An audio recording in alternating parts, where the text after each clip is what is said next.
Welcome, Memorial Drive family, family and friends. And every time I say family, I wonder, did I just say flamily? That's we should just start over right from there. But we're not going to, because if we did, I would stop 30 times through this. So, hey, Clint, thank you for joining me here. This is our Take Me to Your Leader session because we want our Memorial Drive family to know our Memorial Drive elders. So I've got a few questions that I want to ask, but before I do, is there anything you would like to say to the body at large? Hey, to the family, I'm going to tell Tim, I'll tell all here that I love you, Tim. I really don't like doing this, and I'll just be honest and upfront. This is very uncomfortable, but here we are, and we'll do it. So Yeah. I'll just lead with that. I do not like the spotlight on me in any way, but it'll be a blessed time with you. So, well, thank you. And I do think, I don't know that people know that you sitting in this chair right now, it really is horrible. Like there's, I worry all the time about what do I look like? How does this come across? But being the one asking the questions, it's not so hard. But to be the one that people are asking the questions to, I don't know if you guys get enough credit for. That's hard to sit in that chair and know this is going to go out onto the World Wide Web. So there you go. Thank you. Thanks for doing this. Because I think our Memorial people watching, they go, oh, I didn't know that. And they find new ways of connecting with you guys through this. Yeah. So let's start with this. I love that there are things about you that the people at large just don't know. So if I had Briley or Mackenzie or one of your boys on here and said, hey, what is it about Clint that people at Memorial may not know? What would they say? What would come to their minds? I would say that it would be very different depending on which one of those you asked. Briley, she cracks me up because she tells people a lot that she thinks I am hysterically funny at home, and between the two of us, especially. I'm pretty sure that I'm not, but it's just something about her that she laughs at me all the time and things that I say and the way that I say them. And so she has told many people that were looking to know me a little bit more. Now on the kids side, especially with teenagers, and one teenager still at home and the other's not far removed, they would just call them dad jokes and, bad, not funny at all. But would just think from that perspective. But I think maybe also, and I don't know if people know this about me or not, but I had a baseball coach one time describe me after the end of a season and my time playing for him. It was in high school. Described me as the most laid back, intense pitcher he had ever seen. And by saying that, he meant on the external side, I'm very laid back and I don't express emotions very much one way or the other. But on the inside, I do get really passionate, really intense, and really worked up. And he was experiencing that from a pitching perspective and a baseball perspective. But I think my family would say the same thing, that I don't express emotions much, but inside there's some pretty good passion going a lot of those times. Yeah, that's interesting, and I feel like that's a good description of an inner bulldog doesn't show up on the surface. That's a keen understanding from your coach. Yeah, that's, well, you've had coaches before, so you understand that relationship, and that's one of the reasons why I love sports, is that coaches can get to know really your inner workings, and especially from one of the things I love about baseball is that really comes out in those relationships and Yeah. coaches and players, and how you react to things and how you react to adversity and all that. And Mm-hmm. so yeah, it's he said that, and it's stuck. I know that my mom has mentioned that many times too, and he was right on. Do you think most of the people at Memorial know that you played college baseball? I have no idea, but Daryl and I could get together and share a few stories anyway, Yeah. since we played 1 year together at Harding. Now, which one of you guys are older? I am. So your senior year, he was coming on as a freshman. Yeah. Yeah. Okay. So he would hit for our catcher, or he would run for our catcher the freshman year. He later on became a great hitter. Yeah. But he broke all kinds of records, stealing bases, and Really? so it was fun to watch him. Man, I'm so jealous. I loved baseball, just loved playing. And if anybody had said, "Oh, you could make X team," that's where I would have been. But I did not have the skill to match my love for the game. So We were not all that good, but we had fun. yeah. Oh yeah. Okay. So another thing, do you think most people at Memorial know that you were a missionary in Africa? That's a good question. I guess I'd be curious to know what most people would say. I think those that have been around for 10, 15 years would have probably a pretty good idea of that. Some of the newer members probably wouldn't know that. I love that. Okay, which one of your sons got in trouble for lying because he told his teacher he was an African American? Yeah, that would be Tyler. I believe it was third grade. Yeah. Briley got called in by the teacher because he kept claiming to be African American and a relative of Johnny Appleseed. And both are true, right? And both are true. Yeah. And the teacher just couldn't believe it. But Riley's sharing that story pretty funny because yeah, she had an interesting moment with our teacher that year. Yeah. I feel like we should just pause right here and say to anybody watching this, if you've not had a meal yet with Clint and Briley, you should probably make that happen. We very love funny, that. Very entertaining. So you won't walk away disappointed. So, okay, so let's talk about your heritage with elders. You were just sharing something just before we hit record, something with me that I didn't know about. So share with us your heritage with elders. Yeah. One of the things that is with me that I haven't talked much about with really anyone, but I've got a real spiritual connection, especially with my grandfathers who were both elders. My grandpa Jess Davis was an elder at Boise City Church of Christ, the farthest out in the panhandle you can go in Oklahoma, and the little town there and the church there that he served for years.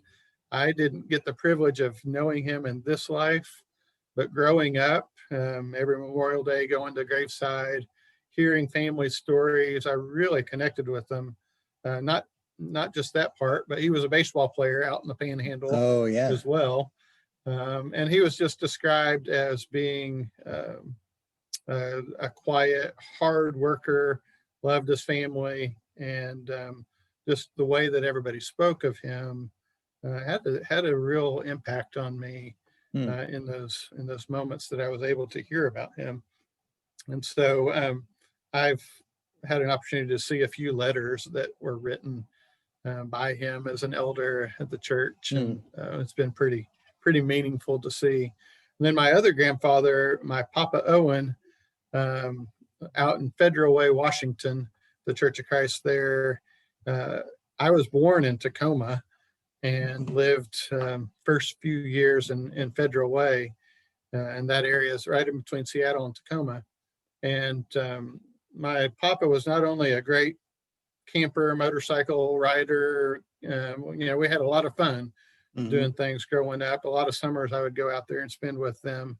But I also recall him and my grandma just really serving the church well and being available for people in need. And those examples have stuck with me. And since then, his son, Jerry, my uncle Jerry, who recently passed away, he was a shepherd in the Lakeview Church of Christ in Southern Oregon, which was a tiny little church, but he led them spiritually so well. Wow. And then back in Oklahoma and Dewey, Terrell Taylor, I grew up watching him as well. And so a lot of positive role models and influences in that way, and things that I can connect with, and not just them, but especially their wives and how they served alongside their husbands, and just how important all of that was for me. Yeah. So did you grow up knowing I want to be like this grandpa when I get older, or was it later in life when you realized, hey, this is a good thing to want? Did it come on gradually, or has it always been a part of who you are? Yeah, I guess I'd say that it's always been there, probably subconsciously has been there. But then as I've gotten older and been able to reflect more and understand even more my heritage, appreciate it even more. And as I experience new things and especially in this role, I can relate in new ways to them. And so it's just been a really huge blessing for me. So then when you were approached to be an elder at Memorial, was it that's what I've wanted to do, or what came up for you? Well, yeah, I think maybe I came around just appreciating that heritage eventually, but immediately it was, no, I'm too young. I'm not qualified enough. I'm not a good enough speaker. I'm not eloquent with my words. I've really I really connected with Moses at the burning bush, and his response to God, and that call for leadership. And of course, that was a way bigger call than I could ever imagine. But I could really empathize with his feelings in that way. Like I'm not gifted in words. Yeah. I'm not eloquent. I'm not qualified in these ways. And so that was probably my biggest fear that came on. There were many fears layered, and they kind of came along. I was really grateful for the Memorial elders at the time to give a lot of time and space, because I needed it. Because it came for me out of left field, and I wasn't expecting that, and I needed some time to process everything. And so that was my reaction. No, it's interesting. I remember being, I think, junior high, when I think I was in junior high when Chris Jones came on as an elder, and I remember he and Dad talking about that same thing, that Chris was saying, I'm too young. I shouldn't be doing this now. And so I was pretty small, and I if I remember right, I wasn't a part of the conversation, but I feel like Dad's response was Jerry Ishmael, that Jerry Ishmael was also really young or felt too young when they asked him to be an elder, and the importance of the education he got to be the elder he was. And just telling Chris, this is good for you to step into now, because it will matter down the road. So it's fascinating. Like, is that a common theme of guys going, really, right now? I would imagine it is. You always think that you're not prepared and qualified, and you really aren't. But you take on the call, and you grow into it. And I'm just really grateful for the others that have trained me in that, because I've been in learning mode. I'm still in learning mode and will always be in learning mode, but especially those first couple of years, it was a little overwhelming at times. Yeah. Quite honestly, and the age. I mean, one of the big concerns I had was just having 3 kids still in the house, Mm-hmm. and their age. I think Easton was probably 15, and at the oldest. At that point, Mackenzie was 9 or 10 or something, somewhere around there, and that was my biggest concern. And I was ready to say no just based on that. Yeah. That my primary role is to be a good dad right now. And as I brought up that concern to the guys, they were really quick to say, yes, that is your number one role, and it will remain that. And if this role ever gets in the way of that, then we'll do something different. And we'll make adjustments, because that is the most important thing. And it just gave me real good assurance, and that even though they had kids that were out, and Daryl was in the same boat I was, our kids about the same age, and he was asked about the same time, and so we got to process that a lot together. But the other guys just assuring us that nothing in this role at Memorial should ever come in the way of our role as a father and in the home was good for us to hear. And if we hadn't heard that, then I'm sure I would have said no. Really? Well, you had an interesting perspective growing up, seeing your grandfather, watching him and your uncle, and knowing this is the whole family has to buy into this.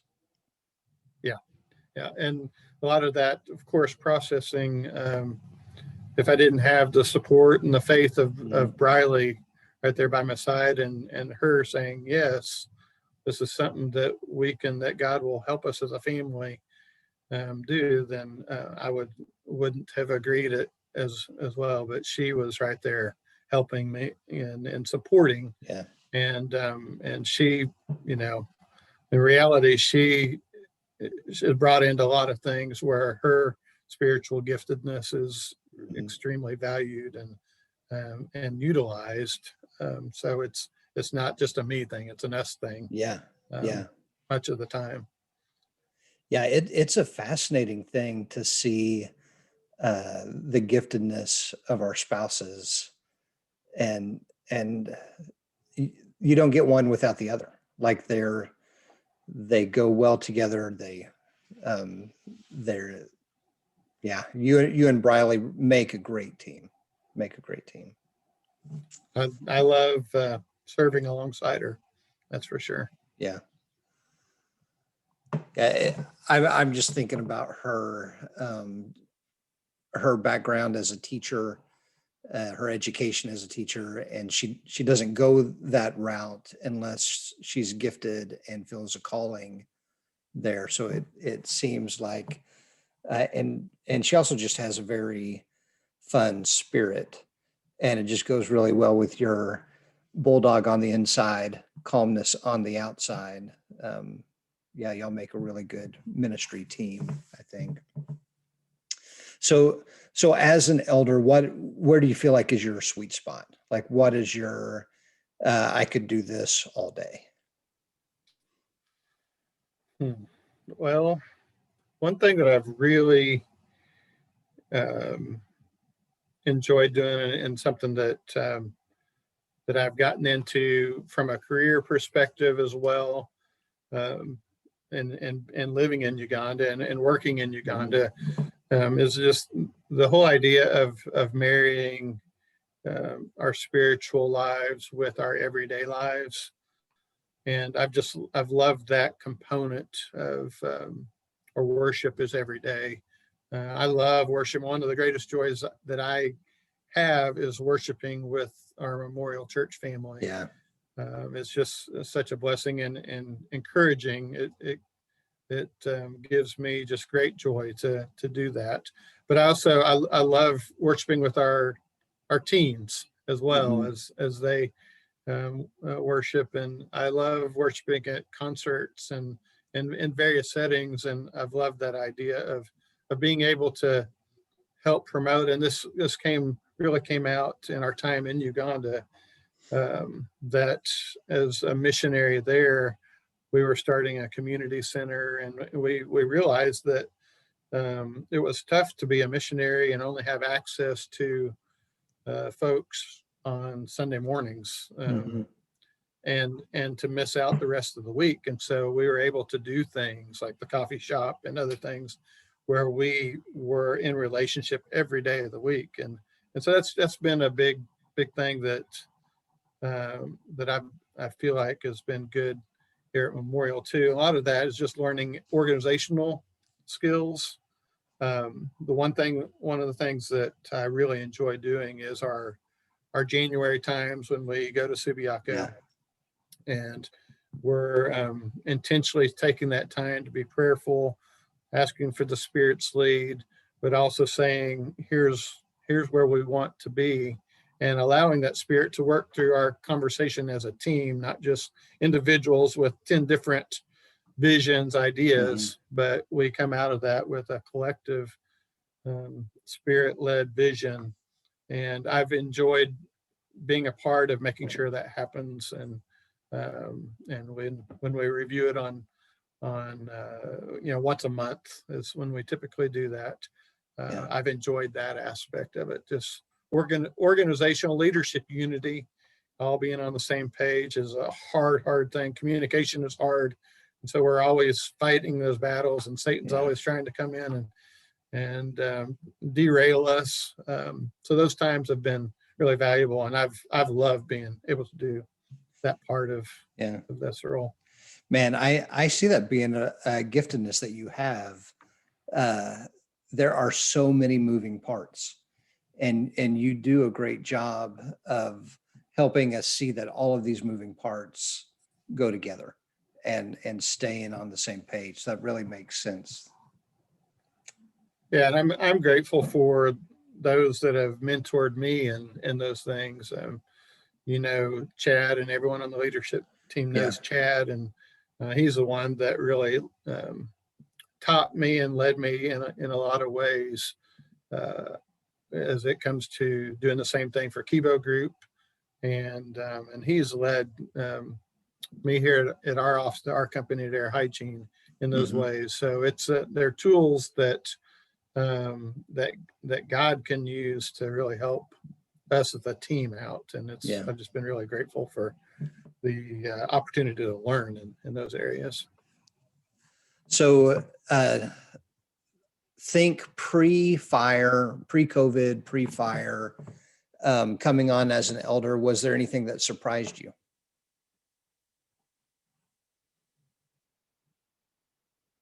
Taking out those big things, those would be the obvious surprising answers that would come.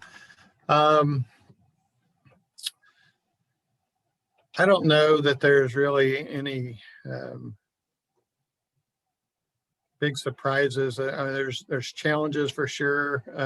The hard part of the role is just the heartache of that people experience at various times and in various relationships or situations, and just seeing that heartache is well, I don't like that. I want things to be good and peaceful and on the right track. And so and especially those things that happen that don't need to be publicly known.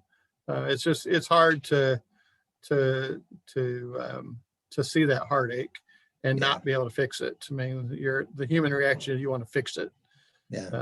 But the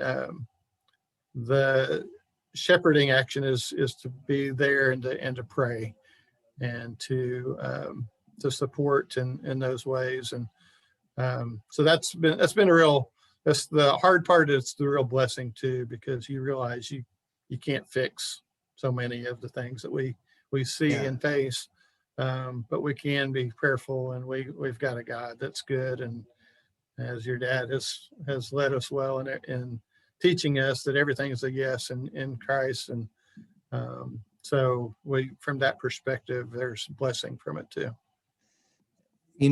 We grew up, I'm putting this on you. I think we grew up with an Andy Griffith type ideal that whatever the problem is, by the end of the episode, we're taking care of it. And whoever was wrong apologizes and does things right. And that seems like one of those shocking things in ministry of, oh man, and at the end of the episode, everybody doesn't make the right choice. And there's some things that's not about choice. And it's, Yep. it's And hard. things are unresolved from the way that we would like to see it. It just goes on and on. And, but it's in, the power of just believing God is in it all, even in the things that have gone wrong, and the redeeming factor that God gives us through Jesus is just so good at the same time. Yeah. So move forward into fire and COVID. And I won't ask what surprises you, because it feels like everything at that point ought to be a surprise.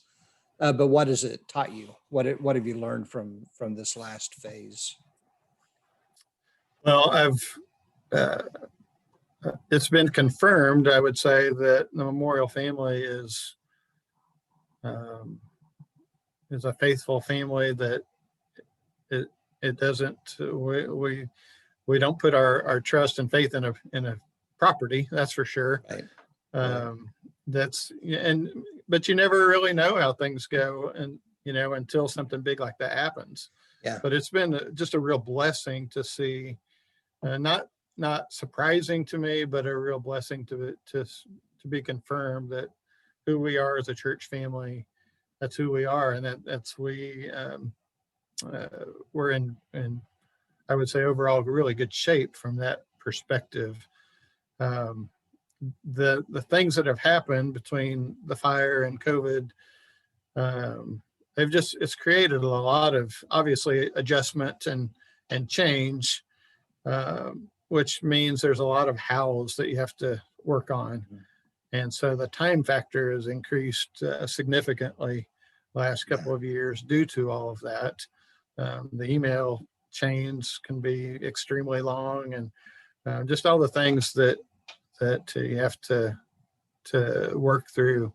But that's okay too. I mean, I just love where it feels like we are as a family. I mean, we're still in a very uncertain place as far as facility goes and the future and what that looks like, but we are not uncertain at all in who we are and who we belong to, and the truth of Jesus and the faithfulness of God, and so that's just a real blessing to enjoy in these times. It's been fun when the building burned down. Okay, it was not fun when the building burned down. It was fun to hear stories of people being interviewed by the news outlets, and a common message was, well, that's not our church, the body, we are the church. And a common thread was, when the camera stopped rolling, the interviewer would say, really, y'all think that? And the interviewee, do I have this right? The interviewer was asking, really, you guys think that? And the interviewee was like, yeah, we're his body, we're his church.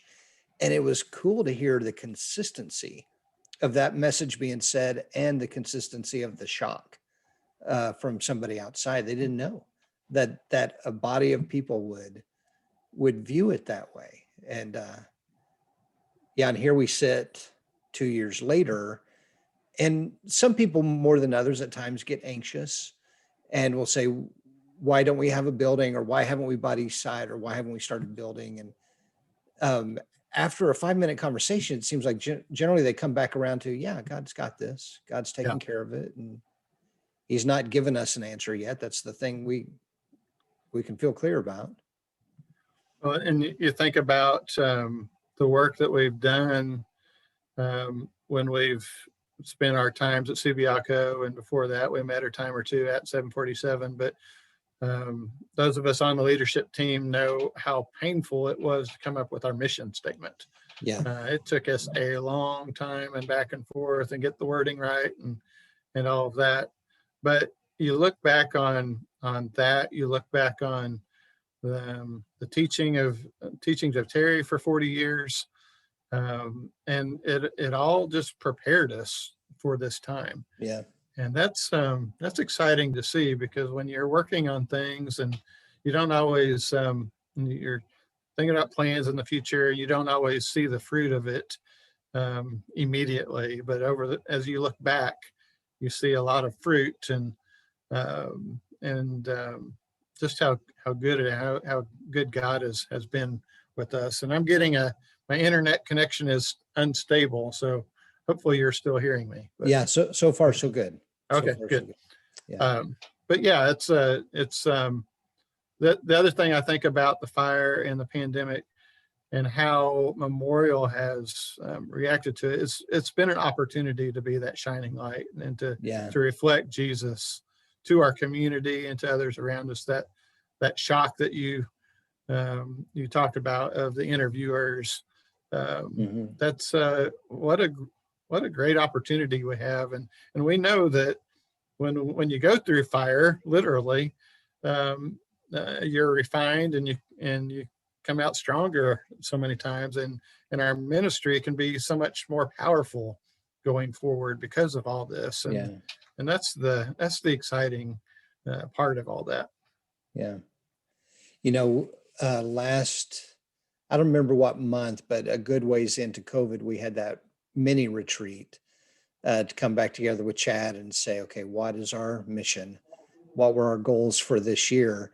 And I think all around the room, we were all consistently shocked that everything that we had felt like the Spirit was leading us to in January, it was all still true.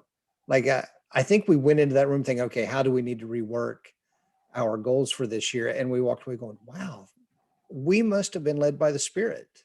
Yeah. Yeah. And I was trying to remember who it was, but somebody visited that first Sunday we met at Eastside after the fire, and Shane put up our logo and place Start Life Over and all that.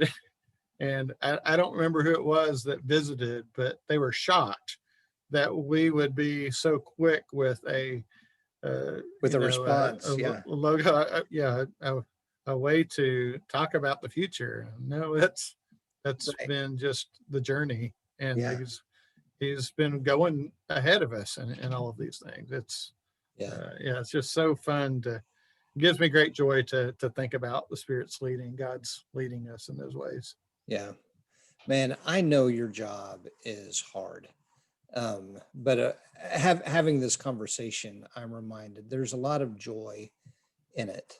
There's a lot of peace in being able to see, this is what God has done through your leadership, through your quiet intensity. So you do a good job at this, Clint. You really do. And I think the members would be shocked to know how much time you guys spend working as elders. Like the amount of emails besides anything else is overwhelming. And I know sometimes you hear it from us as staff.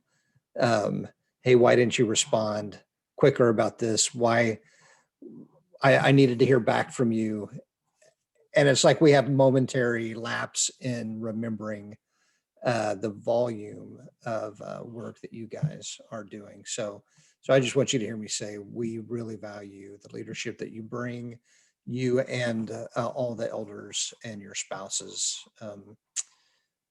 I don't think we could continue to say a place to start life over if you guys weren't determined to not run ahead of that. I think it takes a lot of patience to sit in that place and allow that to be true. So thank you very much is what I'm trying to say. Thank you for saying all that. One of the things that I love about Sorry, You're muted again. Try again. Hopefully you are hearing. Okay, good. One of the things that I love the most about serving with the other shepherds and the leadership team as a whole, this applies well there too, is just the fact that, and this goes back to something that they shared with me early on when they asked me to jump in this role, was the fact that it is not about the elders or the leaders. Jesus is the head of this church. The Spirit is leading us, and it is our job primarily to get out of the way. Yeah. And I've just loved that sentiment, and that was another reason that made me say, okay, this feels different than so many churches that I've observed and seen. But it's been the truth, and it's been just keeping each other humble and just remembering that perspective, and the fact that the Spirit is alive and well in each of our members. And the worst thing we can do is to operate in a way to get in the way of the Spirit's moving. And Right. That's just been the overwhelming sentiment that has been a real blessing to be a part of, and that everybody's on the same page with. Yeah. That's fascinating. I know in a lot of Bible schools, taking Bible classes, you're told the person in the pew doesn't know, they don't read their Bibles, they're not interested. And so you will be the expert. And to know that is just not the case. We're a body of people that are in this together, listening to God. But when things get scary, the easiest thing to do is take charge. So well done leading us to not fall into that trap. Yeah.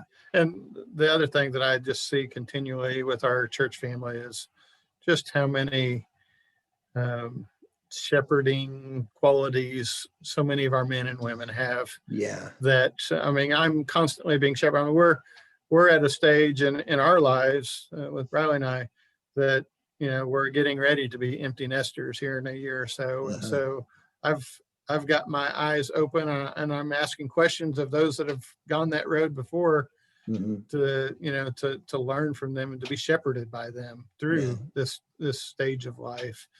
And we just have so many people that are connected with the Spirit and that are have dove in with just in their life with Christ, and so it's just a real blessing to be a part of a church family where that is so evident and prominent. And it really is. The more we can, as a community and collectively, be led by the Spirit, I think that's a powerful thing that so much of the world doesn't get to see and experience. Right. Yeah, that's really true. We are, somebody once referred to it as an embarrassment of riches.